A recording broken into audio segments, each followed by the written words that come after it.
नमस्कार दोस्तों, आप सभी का स्वागत है हमारे YouTube channel GS study point पे। आज हम बौद्ध नीति शास्त्र को देखेंगे। ठीक है, तो आपने बुद्ध को तो पढ़ा ही होगा एंशियंट हिस्ट्री में। ठीक है, तो प्राचीन भारत में आपने बुद्ध जी को तो पढ़ा ही होगा। तो यहाँ पे आप बुद्ध के जो है उनका जन्म कहाँ, उनकी यानी जीवनी के बारे में नहीं बताएंगे। ठीक है, यहाँ पे हम केवल उन्हीं बातों को देखेंगे कि जो बुद्ध हैं, महात्मा बुद्ध ने जो है नीति शास्त्र के विकास में यानी कि नीति शास्त्र से संबंधित क्या क्या बातें कही हैं।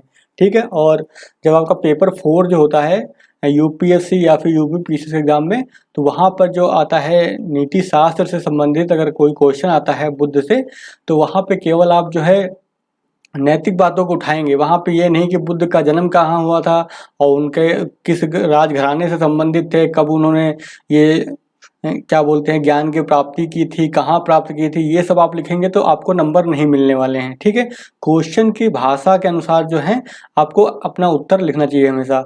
क्वेश्चन जाहिर सी बात है, जब नैतिक शिक्षा से आया हुआ, नीति शास्त्र से आया हुआ है, एथिक्स के पेपर में आया हुआ है, तो जाहिर सी बात है वो नीति शास्त्र की बात करेगा। ठीक है, ना कि बुद्ध की जन्म और जीवन के बारे में नहीं पूछेगा वो। ठीक है, तो यहाँ पे हम देखेंगे कि जो महात्मा बुद्ध ने जो है, जो उनका नैतिक दर्शन कैसा था। ठीक है, तो चलिए देख लेते हैं क्या उनके मुख्य बातें थी, और उस पर अपना एक नोट जरूर तैयार करके रखिएगा, क्योंकि एग्जाम हॉल में जाने से पहले आपको अपना नोट बार बार दोहराते रहना पड़ता है, तभी आपको चीज़ें याद हो पाएंगी और कम टाइम में आप वहाँ पे एक्सप्लेन भी कर पाएंगे। ठीक है, तो इसलिए जो है अपना एक नोट इस पर आप बना के रखिए।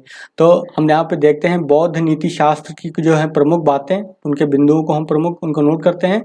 तो पहली बात क्या है कि बौद्ध दर्शन में नैतिकता का अभिप्राय यानी नैतिकता क्या होती है। ठीक है, तो बौद्ध दर्शन में जो है नैतिकता को बताया गया है कि नैतिकता वो चीज है जो करुणा और मानवतावाद पे की शिक्षा दे, यानी कि जो करुणा की बात करे और मानव कल्याण की बात करे, यानी मानवतावाद की बात करे।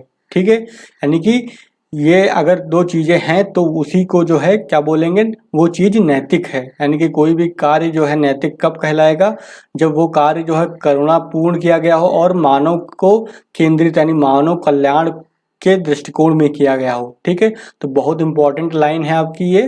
ठीक है, कि बौद्ध दर्शन के अनुसार जो है नैतिकता का अभिप्राय ये है कि करुणा और मानवतावाद। ठीक है, फिर बौद्ध नीति शास्त्र में सभी प्राणियों के प्रति क्या है, सच्चे प्रेम की बात की गई है। ठीक है, तो जो सभी प्राणी हैं, चाहे मनुष्य हो या फिर जानवर हैं, उन्होंने सबके साथ जो है सच्चे प्रेम की बात की गई है। ठीक है, तो बौद्ध नीति शास्त्र की दूसरी प्रमुख बात यह है कि उसने सभी प्राणियों की बात की है। ठीक है, ये याद रखिएगा।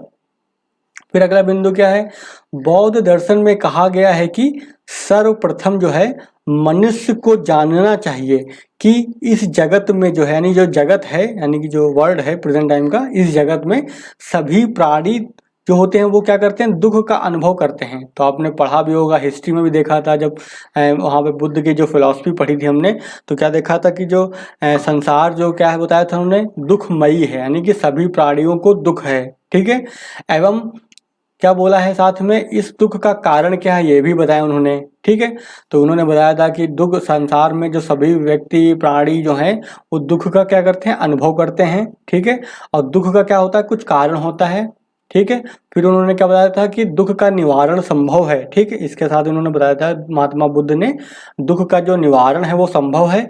और बाद में जो चौथी बात उन्होंने बताई थी कि दुख निवारण का मार्ग, यानी कि दुख को हम कैसे हटा सकते हैं अपने जीवन से, यानी कि दुख को दूर करने का मार्ग। ठीक है, चलिए आगे देख लेते हैं। तो आगे क्या लिखा हुआ है आपका, यही लिखा है कि बुद्ध ने क्या कहा, संसार में व्याप्त इस दुख का निरोध संभव है। मैंने आपको बताया कि जो दुख है, पहली बात तो उन्होंने बताया कि सभी जो प्राणी हैं वो दुख का अनुभव करते हैं, फिर दुख का कारण होता है, फिर बताया कि दुख का जो निरोध है वो संभव है, फिर दुख के निरोध के मार्ग समझाए। तो चार चीजें जो इनकी ये हैं, जो दुख से संबंधित उन्होंने बताई थी। तो वहीं पे लिखा हुआ है, दूसरी बात यही लिखा हुआ है, बुद्ध ने कहा कि संसार में जो व्याप्त इस दुख का जो क्या है, निरोध, निरोध का मतलब निवारण, ठीक है, संभव है। ठीक है, अगला क्या है, बुद्ध दर्शन में जो है दुख निरोध के उपायों का वर्णन किया गया, यानी कि दुख को कैसे दूर किया जा सके, इन उपायों का जो है वहां पे बताया गया है। ठीक है, और इसके लिए जो है 5 आर्य सत्यों की व्याख्या की गई, यानी कि 5 आर्य सत्य हैं जो दुख के निरोध को दूर करेंगे, उपाय हैं कहने का मतलब, ठीक है। जो व्यक्ति के नैतिक आचरण का आधार होना चाहिए, यानी कि व्यक्ति का आचरण कैसा होना चाहिए, इन जो 5 आर्य सत्य हैं इनके अनुसार ही होना चाहिए, ठीक है। इन आर्य सत्यों को जो है संवेदनशीलता एवं ईमानदारी के साथ, यानी कि व्यक्ति को जो है इन आर्य सत्यों को जो संवेदनशीलता, यानी कि बहुत ही संवेदनशील हो करके और ईमानदारी के साथ, यानी कि ईमानदार भी होना चाहिए व्यक्ति को के साथ ग्रहण कर व्यक्ति जो है अपने जीवन को क्या कर सकता है, नैतिक बना सकता है। यानी कि व्यक्ति को नैतिक जीवन अगर जीना है तो उसके लिए क्या करना पड़ेगा, व्यक्ति को संवेदनशील होना पड़ेगा और ईमानदारी के साथ जो 5 आर्य सत्य हैं इनको जो है अपने जीवन में ग्रहण करके इनको व्यवहारिक रूप से पालन करना पड़ेगा इनका, ठीक है। अब हम देख लेते हैं जो ये 5 आर्य सत्य हैं वो क्या है। तो पहला क्या है, पहला जो है इनका अहिंसा, ठीक है। यानी कि किसी अहिंसा क्या होता है, जो हिंसा ना करना, हिंसा का विलोम है ना अहिंसा, ठीक है। तो पहला है अहिंसा, इसका मतलब क्या है, प्राणियों पर हिंसा ना करना। अहिंसा का मतलब क्या होता है, प्राणियों पर हिंसा ना करना, चाहे वो प्राणी कोई भी हो सकता है, मानव हो सकता है, कोई जंतु जीव हो सकता है, ठीक है। फिर यह बौद्ध दर्शन का जो बौद्ध दर्शन है उसका मौलिक सिद्धांत है, ठीक है। यानी कि पूरा जो बौद्ध दर्शन है इसी सिद्धांत के आसपास घूमता है, यानी अहिंसा की बात करता है, ठीक है। इस आर्य सत्य का अर्थ यह है कि किसी भी जो सजीव प्राणी को, जिसमें भी जान है, ठीक है, किसी भी जो सजीव प्राणी को किसी भी प्रकार का, यानी किसी भी प्रकार का कष्ट नहीं पहुंचाना चाहिए, ठीक है।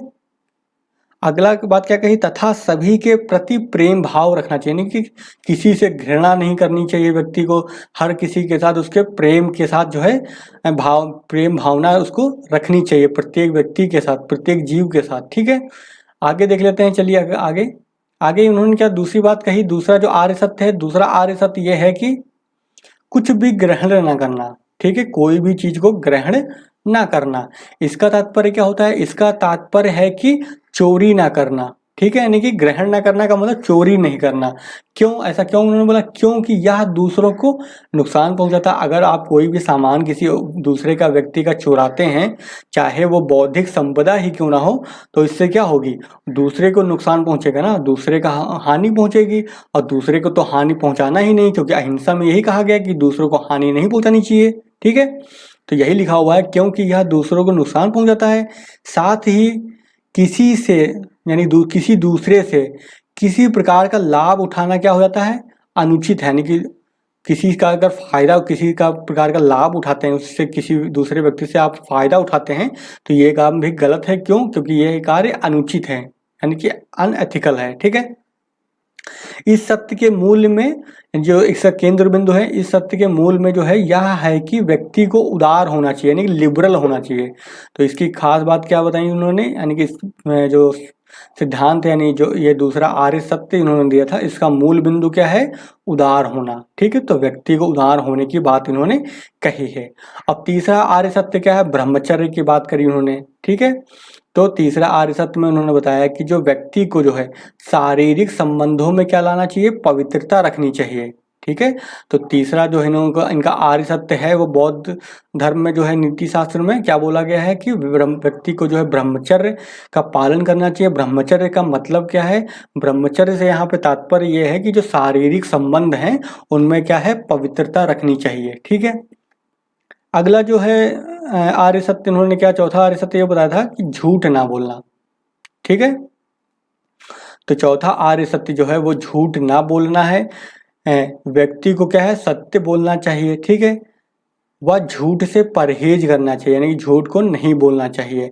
नैतिक जीवन के लिए यह है क्या है, अति आवश्यक है। तो नैतिक अगर व्यक्ति को जीवन जीना है तो क्या उसको सबसे प्रमुख बात रखनी चाहिए कि उसे हमेशा सत्य बोलना चाहिए, यानी कि सदैव सत्य की हित में, यानी कि सदैव सत्य के लिए ही बात करनी चाहिए, ठीक है।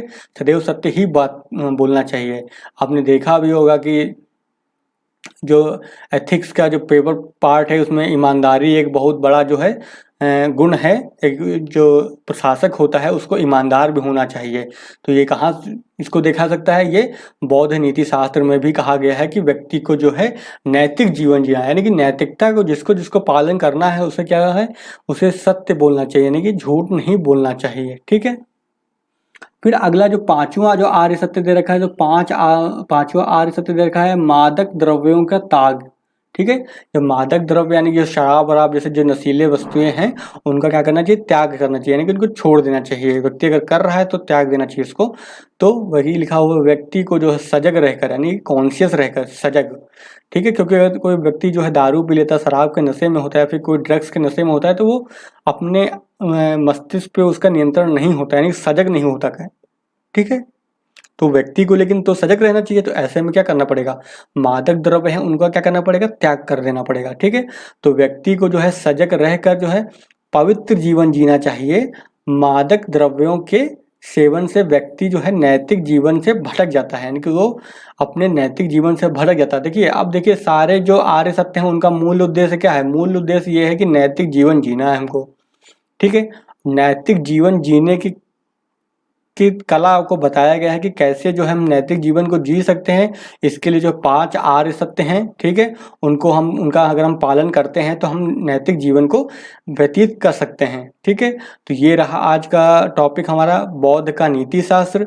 इसमें जो है इतना ही हमारा परीक्षा की दृष्टि से महत्वपूर्ण था। वैसे है तो बहुत बड़ा इनका नीति शास्त्र, और जो हमें ज़्यादा नहीं पढ़ना चाहिए, क्योंकि देखिए एग्ज़ाम क्वालिफाई करना है, ना कि आपको ज्ञानी नहीं बनना है।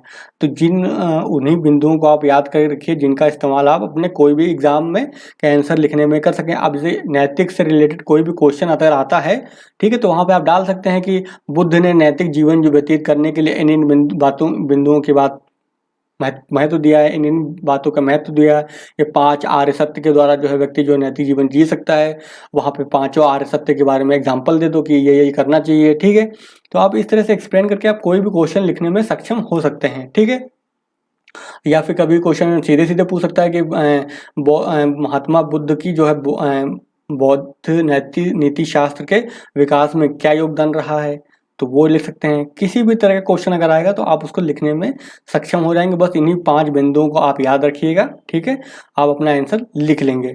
तो आई होप आपने अगर यहाँ तक वीडियो देखा है तो वीडियो आपको पसंद आया होगा। वीडियो का पसंद आया तो वीडियो को लाइक जो करिएगा। ठीक है। और साथ ही में अगर चैनल पर नए हैं तो चैनल को क्या करेंगे, सब्सक्राइब कर दीजिएगा, और अपने दोस्तों के साथ भी शेयर कर दीजिएगा, जिससे क्या है वीडियो ज़्यादा से ज़्यादा लोगों तक पहुँचेगी। ठीक है।